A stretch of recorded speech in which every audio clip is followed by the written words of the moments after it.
पहला राजा अध्याय 10 और आइए वचन 8 और 9 वचन को हम यहाँ पर पढ़ते हैं। धन्य हैं तेरे जन, धन्य है तेरे सेवक जो नित्य तेरे सम्मुख उपस्थित रहकर तेरी बुद्धि की बातें सुनते हैं।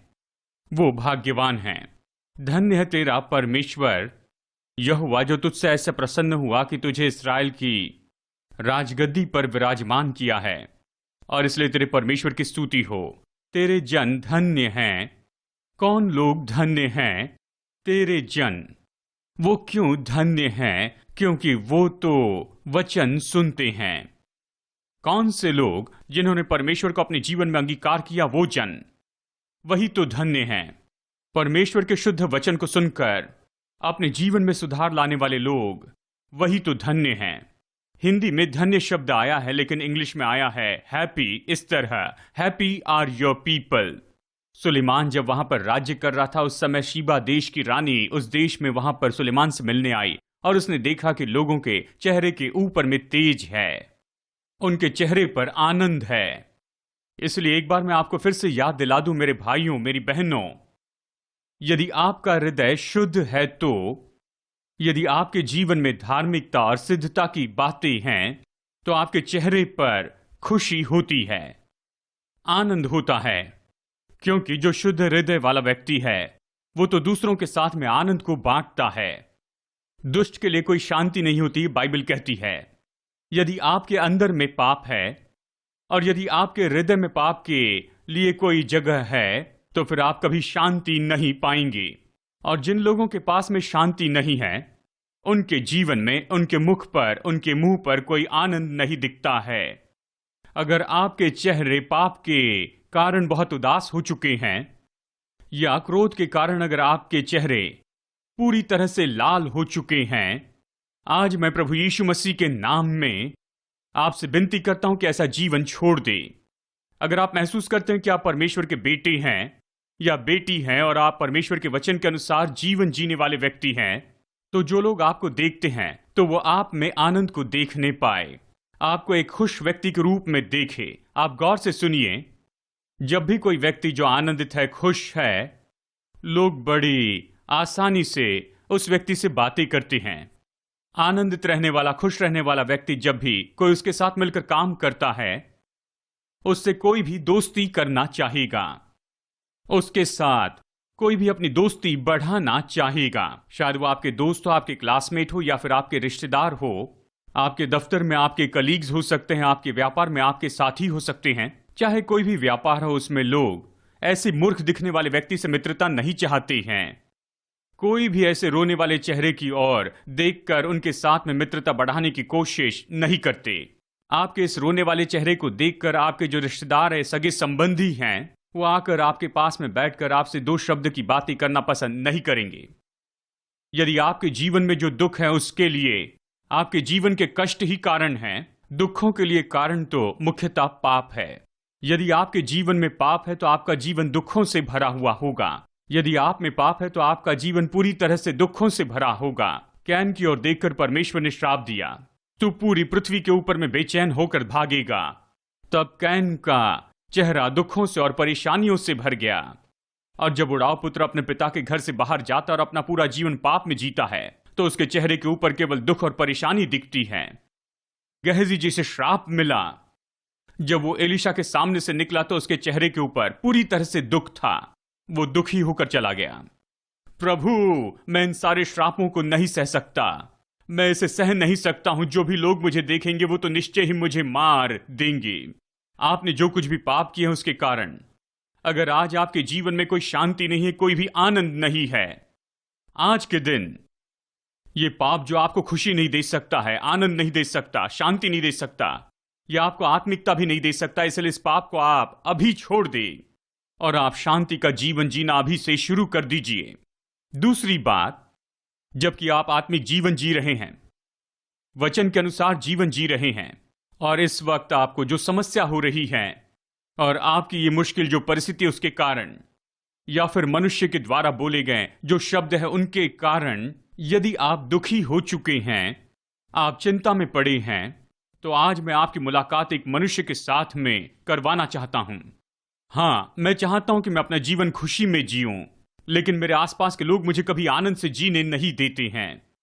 हर समय वो कुछ न कुछ बोलते चले जाते हैं। जो लोग काम कर रहे हैं वह ऐसी बहुत सी समस्याओं में से होकर जाते हैं। सर, मैं शांतिपूर्ण जीवन जीना चाहता हूं। मैं अपना व्यापार शांति से शुरू करना चाहता हूं, लेकिन मुझे पता नहीं मेरे आसपास के लोग मुझे शांति से क्यों नहीं रहने देते। वो मुझे खुशी से जीने नहीं देते। अगर उस तरफ जाऊं तो कुछ और कहते, इस तरफ आऊं तो कुछ और कहते। मेरे कद को देखकर वो मुझे ताना मारते हैं। अगर मैं नाटा हूं तो मुझे दूसरे ताने मारते हैं। अगर मैं लंबे कद का हूं तो मुझे और ताने मारते हैं। अगर मैं काला हूं तो उसके बारे में वो मुझे ताने मारते हैं। अगर मैं दुबला हूं तो ताने मारते, अगर मैं मोटा हूं तो ताने मारते जाते हैं। ताने मारकर अपने शब्दों से मुझे चोट पहुंचाते हैं। दफ्तर में जाऊं तो कुछ कहते हैं, व्यापार में वो और कुछ कहते हैं। मैं बुद्धिमान नहीं हूं कहते, मैं इसे नहीं कर सकता हूं कहते मुझे जीने का तरीका नहीं आता, कहते मुझे बातों का तरीका नहीं आता। इस तरह से कहते हुए, मेरे विरुद्ध में बहुत सी बातें करते हुए वो मुझे बहुत ही दुखी करती हैं। और इसलिए बहुत से लोगों के घर में खुशी नहीं होती है। किस लिए? क्योंकि घर में ऐसे लोग हैं। क्योंकि बहुत से लोगों के घर में ऐसे लोग होते हैं, वो दुख में रहते हैं, खुशी में नहीं रह पाते हैं। मेरे भाई, अगर आप घर में जाते हैं और अपनी पत्नी से जो चाहे वो कह देते हैं, आप उस पर दोष लगाते हैं, उसको नीचा दिखाते हैं, उसका मजाक उड़ाते चले जाते हैं, आप उसके ऊपर में दोष लगाते हैं, दुखी करने वाले शब्द कहते हैं, भूतकाल की पुरानी बातों को याद करके चुभने वाले शब्द आप उससे कहते जाते हैं, शब्दों से उसे चुभाते जाते हैं। आप गौर से सुनिए। उस दिन सुलेमान और उसके आसपास के लोगों को देखकर शीबा देश की जो रानी थी, उसने वहां पर एक बहुत ही अद्भुत बात देखी थी। वो है कि जहां भी सुलेमान है वहां पर उसकी प्रजा बड़ी खुशी से रहेगी। पहले राजा के अध्याय 10 तक सुलेमान ने इस तरह का वातावरण बना लिया था कि वो जहां भी रहे उसके आसपास केवल शांति और खुशी का वातावरण ही दिखेगा। उसी तरह से आप जहां भी हैं वहां पर लोगों को खुश रहना है। भाइयों, मैं आपसे एक सवाल पूछता हूं, जब आप काम से घर में आते हैं तो खुशी का वातावरण बनता है? जब आप अपने ऑफिस में पैर रखते हैं तो क्या इसके कारण वहां पर बहुत से लोगों को खुशी मिलती है? या फिर वो आपको देखते इस तरह से कहते हैं, देखो वो बेकार आ गया है, मुंह खोले तो बेकार ही कहेगा, वो तो बस दोष लगाए बिना कुछ नहीं कहते, बस ऐसे ही कुछ न कुछ कहते हैं, बस एक पत्थर मार कर ही जाते हैं। आप इस तरह के कर्मचारी ना हो। इस तरह न रहे कि हमेशा दूसरों को दुख देते जाएं। ऐसे न बने जो हमेशा केवल दूसरों के लिए बुरे शब्द बोले। और जब आप घर में जाते हैं, पत्नी को देखते हैं, बच्चों को देखते हैं और कुछ कहते हैं, चुभने वाली बातें, दुखी करने वाली बातें, वैसे ही पत्नी जब भी पति घर में आते हैं तो उसे एक गिलास पानी भी देने की परवाह नहीं करती हैं। बस क्या चाहिए वो बताती है, परेशान करती है, पीड़ा देती है, तकलीफ देती है। अगर तनख्वाह थोड़ी सी कम लेकर आ जाए तो कहते, तुम्हारे जैसे आदमी से शादी करना ही मेरा दुर्भाग्य है। अगर आपने अपने पति से कुछ मांगा और जब वो घर आते हैं तो उस चीज को खरीद कर नहीं लाए तो कहती, ये मेरा दुर्भाग्य है, मेरा कर्म है। तुम्हारे बजाय अगर मेरी शादी रिक्शे वाले से भी हो जाती तो मैं अच्छी रहती, तो क्यों नहीं की? अभी आप गौर से सुनिए। वो लोग जिनके पति घर में आते हैं, बस उसी समय से वो उन्हें दुखी करने लग जाती हैं और बच्चे भी उन पर चिल्लाने लगते हैं। कई बार ऐसा होता है, माता पिता मेरे पास में आकर कहते हैं, सर अगर मेरे बेटे को गुस्सा आया तो मुझे बहुत डांटता है। मेरे बेटे को जब गुस्सा आता है तो उसे पता नहीं कि वो क्या कह रहा है। माता की परवाह नहीं, पिता की परवाह नहीं। ऐसे बहुत से बच्चे हैं जो उनके बारे में बुरा कहते जाते हैं। भाइयों और बहनों, गौर से सुनिए। यदि आप जो कुछ भी बोलते हैं उसके लिए अगर आपको लेखा देना पड़े, आप बस अपने मुंह से दूसरों के ऊपर में दोष की बातें कहते जाते हैं। अगर आपको अपने बोलने का लेखा देना पड़े तो आपको इसकी कीमत चुकानी पड़ेगी। आपको इसका दाम चुकाना होगा, ये मत भूलिए, इसे मत भूलिए। आपके काम की जगह पर आप बड़े आदर से बातें करते हैं, चाहे आप उस व्यक्ति को पहचानते भी नहीं हैं तो भी आप सर सर कहते हुए घूमते हैं। फोन पर अगर आप अनजाने व्यक्ति से बातें कर रहे हैं, सर सर हम ऐसे करूंगा सर, मैं वो करूंगा सर, ये कहते हैं, इस तरह कहते हैं।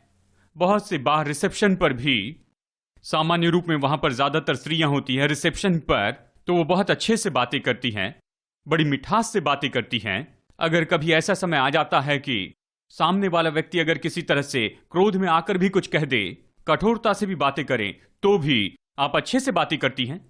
बड़ी नम्र रहती हैं।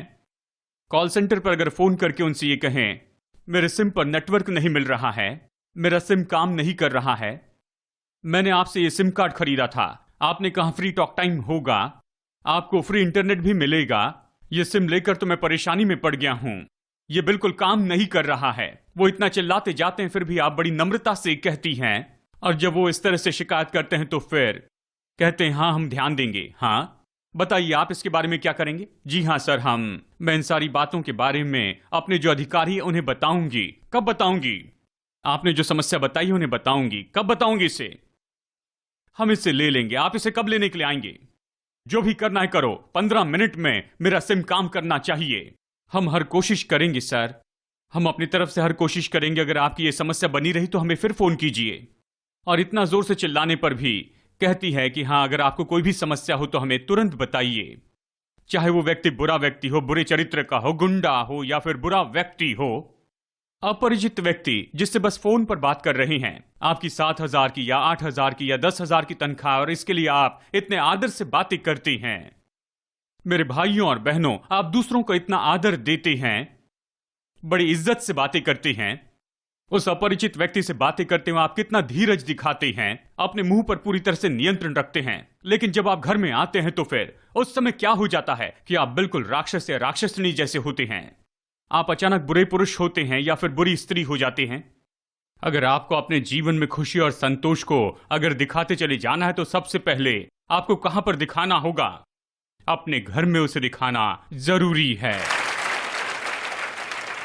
आपके घर में, क्योंकि आपकी पत्नी और बच्चे खुशी से रह सके, क्योंकि आपके पति और आपके बच्चे खुशी से रह सके। शायद आपके पास में बुद्धि हो, ज्ञान हो, भलाई हो, आत्मिकता हो, धीरज हो, और आपके पास में शायद प्रेम भी हो। इन सारी बातों को अगर आपके जीवन में रहते हुए किसी को खुशी लेनी है तो सबसे पहले आपकी पत्नी और आपके बच्चे इसका आनंद उठाएं। आपके पति और आपके बच्चे भी। आज तो बहुत से लोग नहीं जानते हैं कि कैसे अपने पति को खुश रखें, कैसे अपनी पत्नी को खुश रखते जाएं। अपने बच्चों की या फिर अपने परिवार की, अपने कुटुंब की देखभाल करना वो नहीं जानते हैं, लेकिन बस बाहरी रूप में वो बहुत सी आत्मिकता को दिखाते चली जाती हैं। चाहे आप कितनी भी भलाई दिखाते चले जाएं, चाहे आप कितने भी अच्छे शब्द बोलते जाएं, बस आपकी ओर देखकर दूसरे लोग ये कहते हैं, आहा ये कितना अच्छा व्यक्ति है, कितना भला व्यक्ति है। अगर आप उनके घर में जाएं तब पता चलेगा कितने भले हैं। उस दिन सुलेमान के आसपास के लोग बड़े संतोष में थे। जब किसी राजा की जो प्रजा है वो बहुत ही आनंदित रहती है, तो फिर जीवित परमेश्वर की अधीनता में रहने वाली जो प्रजा है उन्हें सच में अपने जीवन में कितना आनंदित रहना है और हमें आसपास के लोगों को कितना आनंदित करना चाहिए, इसके बारे में जरा आप सोच कर देखिए। शायद आप अपने जीवन में इस समय दुखी हो सकते हैं अपने पति के शब्दों से, या फिर अपनी पत्नी के शब्दों से, अपने बच्चों के शब्दों के कारण शायद आप दुखी हैं, रो रहे हैं। और इसके लिए हल होता है। कई बार ऐसा होता है कि जो सास है वो तो अपनी बहू को बहुत ही भयानक शब्दों में डांटती है, या फिर कई बार ऐसा होता है कि बहू अपने सास को बहुत ज्यादा डांटती है। कई बार जो ससुर है वो दामाद को डांटते हैं, और कई बार दामाद जो है अपने ससुर को डांटते हैं, या फिर जीजा साले के बाद भाई भाई को डांटता है, या दोस्त दोस्त को। इस तरह से एक ही घर में रहने वाले लोग वहां आपस में एक दूसरे को डांटते रहते हैं। वहां पर एक दूसरे से बातें नहीं करते, एक दूसरे से प्रेम के साथ नहीं रहते, वो घर में आनंद और खुशी के साथ नहीं रहते। अगर आप अपना जीवन इस तरह से जी रहे हैं तो इसके लिए सबसे पहला कारण है कि आप शायद पाप में जी रहे हैं। शायद शैतान आपके अंदर में बैठा है, और इसलिए प्रभु जैसा चाहता है आप वैसा जीवन नहीं जी पाते हैं। आप एक दूसरे के साथ में प्रेम से बातें नहीं कर सकते, ऐसे एक साथ रह नहीं सकते, एक दूसरे के साथ प्रेमपूर्ण व्यवहार नहीं करते, और इतना ही नहीं लेकिन अपने आसपास के लोगों को आप प्रेम भी नहीं दिखा सकते हैं। और इसके कारण क्या होता है कि आपके आसपास के लोग जो है खुश होने के बजाय वो क्या करते हैं, वो तो रोते रहते हैं और दुखी रहते हैं। वो कौन है? पहला शमूएल अध्याय 1 और वचन 6 देखिए। परंतु उसकी सौत इस कारण से कि यहोवा ने उसकी कोख बंद कर रखी थी, उससे अत्यंत चिढ़ाकर, यानी उससे अत्यंत चिढ़ाकर कुढ़ाती रहती थी। हन्ना यानी कृपा। हन्ना एक आत्मिक स्त्री थी, परमेश्वर का भय मानकर भक्ति करने वाली स्त्री थी। लेकिन ऐसी आत्मिक स्त्री के जीवन में एक समस्या थी। कैसी समस्या थी? जो हल नहीं हो सकती थी, हल नहीं होने वाली समस्या कि कोई बच्चे नहीं थे। बाइबल इस तरह से बताती है कि यहोवा ने उसकी कोख को बंद करके रखा था। बच्चे तो परमेश्वर की ओर से वरदान हैं। हन्ना के जीवन में यह वरदान नहीं था, संतान नहीं थी, परमेश्वर ने संतान की आशीष नहीं दी थी। और यदि हन्ना अपनी इस परिस्थिति के लिए डॉक्टर के पास में जाकर सुझाव भी लेती, तो डॉक्टर उसे इस तरह से जवाब देते, कहते कि हन्ना देखिए, आपकी परिस्थिति ऐसी है, आप पूरी तरह से बिल्कुल नॉर्मल हैं। बाइबल में सारा के बारे में बताया गया कि वो तो 90 साल की थी।